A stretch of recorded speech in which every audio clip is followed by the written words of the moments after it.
Your child's eyes are glued to a screen. You ask them to put it down, they melt down. You've seen it. The tears, the anger, the begging for just 5 more minutes. But here's what most parents do not know. When your child is staring at that glowing screen, their brain is experiencing something remarkably similar to what happens during drug addiction. Yes, you heard that right. Research from leading universities, including brain imaging studies, has shown that excessive screen time creates the same neurological patterns in a child's developing brain as substance abuse. By the end of this video, you'll understand exactly what's happening inside your child's brain when they can't put down their device, why it's so much harder for them than for you, and most importantly, what you can actually do about it. Let's dive in. To understand this, we need to talk about a powerful chemical in the brain called dopamine.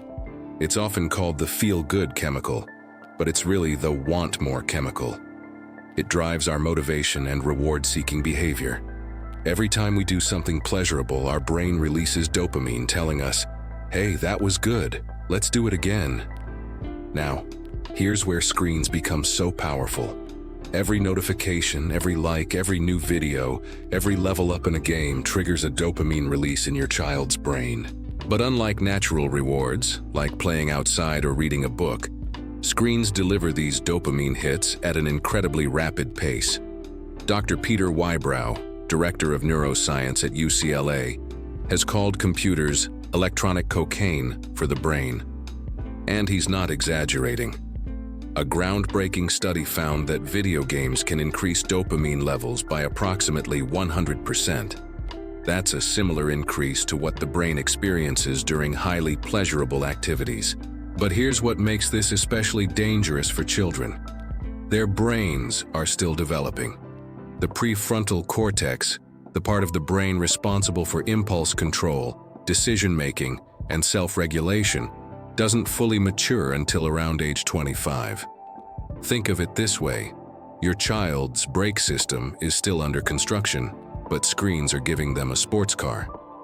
When screens flood this developing brain with rapid dopamine hits, the brain begins to adapt. It gets used to these intense, fast-paced rewards. This is called tolerance, the same process that happens in addiction. Over time, your child's brain starts needing more and more stimulation just to feel satisfied. Natural activities like building with blocks or playing pretend start to feel boring by comparison. Brain imaging studies have revealed something even more alarming. Research from the University of Utah School of Medicine examined the brains of adolescent boys described as video game addicts. They found that their brains were literally wired differently, with changes often seen in addiction and ADHD. Another study by Dr. Dimitri Christakis at the University of Washington found that watching fast-paced entertainment in the first few years of life is strongly associated with attention deficit disorders by age 7. The brain's internal clock actually gets reset by the speed of digital media. Multiple studies have shown that excessive screen exposure can cause structural changes in the prefrontal cortex, the very part of the brain your child needs for self-control and focus. This isn't your child being bad. This is their developing brain being hijacked by technology that's specifically designed to be as addictive as possible. But the good news, understanding this is the first step, and not all screen time is created equal. Understanding this distinction is crucial. It's not just the amount of screen time that's most important, it's the type and the pace. Think about this. Your child video chats with grandma for 30 minutes. Then your child watches rapid-fire YouTube videos for 30 minutes. Both are 30 minutes of screen time, but their impact on the brain is completely different. The research is clear. Faster gratification is more addictive. This is why a slot machine is more addictive than playing the lottery. The dopamine hit is immediate. The same principle applies to screens.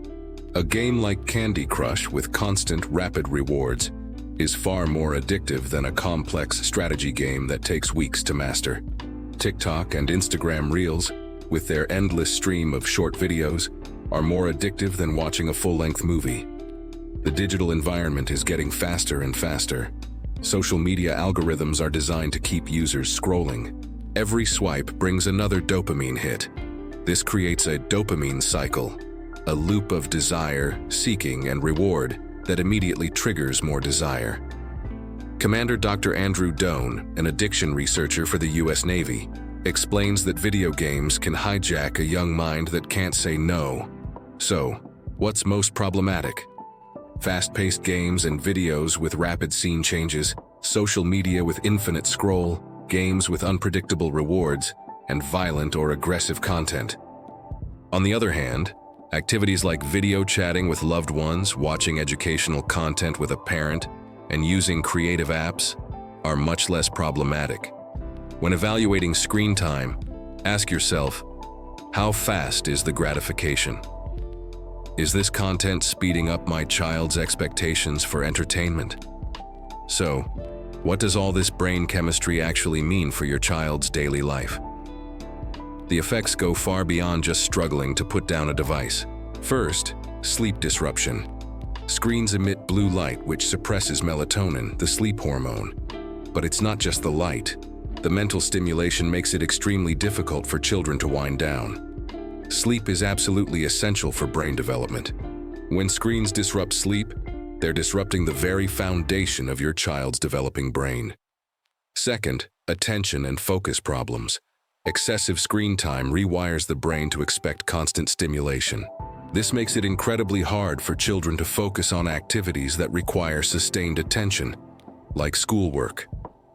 Studies have found strong correlations between excessive screen time and ADHD-related behaviors. It can trigger dopamine pathways in ways that mimic ADHD symptoms and make existing attention difficulties much worse. Third, emotional regulation difficulties. When a child uses a screen to calm down, they don't learn to self-soothe or manage emotions on their own. Their prefrontal cortex doesn't get the practice it needs. That's why they might seem fine while on the screen, but become irritable or explosive when it's taken away.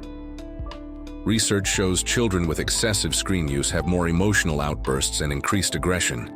Fourth, social skills deficits. While children are staring at screens, they're not interacting with real people. Human connection is how children learn to read facial expressions, understand tone, and develop empathy. Studies show that children with high screen time struggle more in social settings and have difficulty connecting with peers. Fifth, physical health consequences. The research is unambiguous. Teens who watch more than 5 hours of TV a day are 5 times more likely to be overweight. Excessive screen time is linked to obesity, poor posture, eye strain, and vitamin D deficiency from a lack of outdoor play. Finally, academic performance. Children who overuse entertainment media often multitask while doing homework, which significantly impairs learning. The instant gratification conditioning from screens makes it difficult for them to persist through challenging academic work. When learning requires effort, a child conditioned by screens expects it to be easy. When it's not, they give up. But it's crucial to remember, these impacts are not inevitable. Understanding what's happening gives you the power to make changes and help your child build a healthier relationship with technology. Okay, you've seen how screens can rewire your child's brain. Now let's get practical. I'm going to share 9 research-backed strategies you can start using today to help your child build a healthier relationship with technology.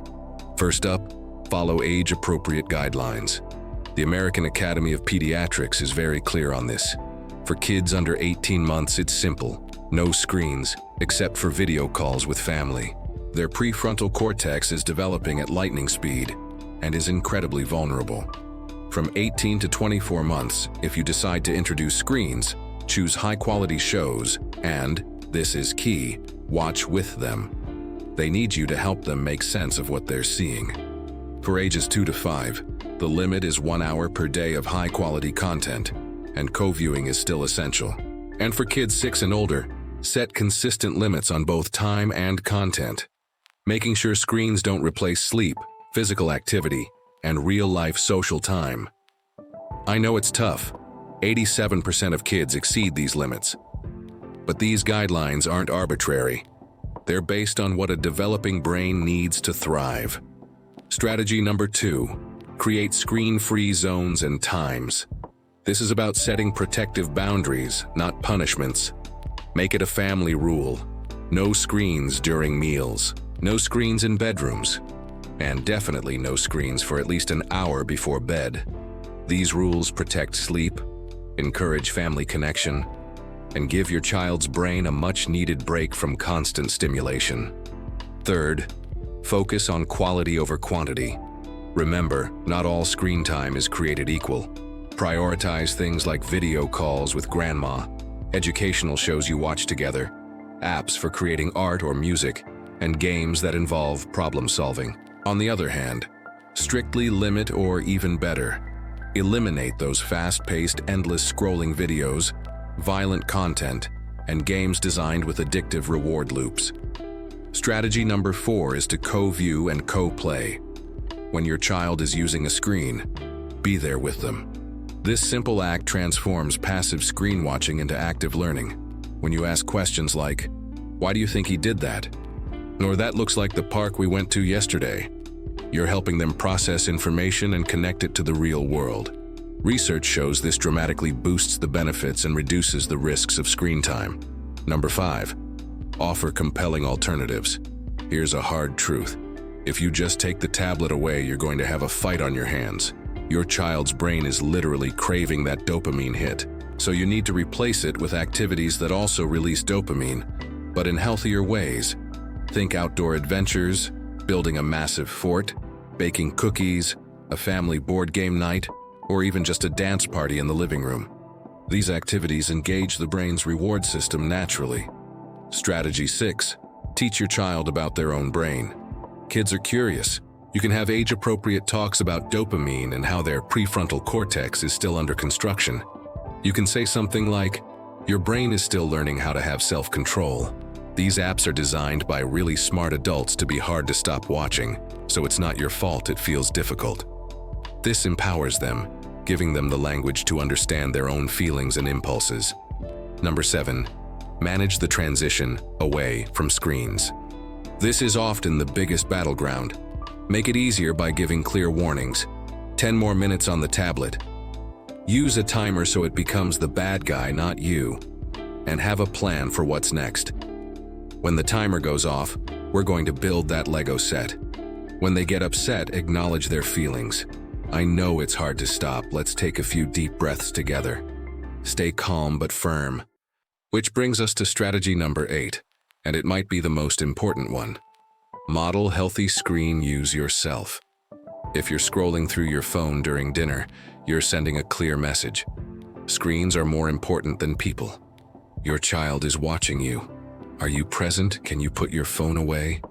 When parents model healthy tech habits, their kids are far more likely to develop them too. Finally, strategy number 9, create a family media plan. Sit down together and make a plan that works for your family. It should include clear time limits, screen-free zones, rules about content, and consequences for not following the plan. When everyone is on the same page, it feels less like a restriction and more like a shared family value. Now, I want to go a little deeper into the science because understanding the long-term stakes can really strengthen your resolve. When we say screens affect the brain like drugs, we're not being dramatic. Brain imaging studies show that screen addiction causes dysfunction in the brain's dopamine systems, the exact same systems affected by substance abuse. We see structural changes in the frontal cortex, the part of the brain that's supposed to say, "Okay, that's enough." And here's why early childhood is so critical. A staggering 90% of brain development happens before age 5. The experiences a child has during these years literally sculpt their brain, strengthening some neural pathways while letting others fade away. If their brain gets wired to expect the rapid artificial dopamine hits from screens, the pathways for patience, focus, and creativity can remain weak. And this creates a dangerous mismatch as they grow up. An adolescent's reward-seeking system is fully developed. They want those good feelings. But their prefrontal cortex, the brain's CEO in charge of self-control, won't be fully mature until their mid-20s. This is why giving an 11-year-old a smartphone is like handing them car keys without teaching them how to drive. They have the engine, but not the brakes. This isn't about scaring you, it's about empowering you. The brain has amazing plasticity. When you reduce screen time and replace it with enriching, real-world activities, you can literally help your child's brain rewire itself for the better. Studies show that kids' attention, emotional regulation, and even grades can improve in just a few weeks. Let's quickly recap. Screen addiction is real, driven by dopamine, and kids are especially vulnerable because their self-control brain centers are still developing. But you have the power to make a huge difference. Implement those age-appropriate limits, create screen-free zones, prioritize quality content, and offer fun alternatives. And most of all, model the behavior you want to see. This isn't about being a perfect parent or banning all screens. It's about being an informed one. Every small, positive change you make helps build a healthier brain for your child. If you found this helpful, please give this video a thumbs up and subscribe for more research-based parenting advice, and share it with another parent who might need to hear this. In our next video, we'll explore why so many gentle parents are burning out. Thank you for investing this time in your child's future. You're giving them a gift that will last a lifetime. Until next time, take care.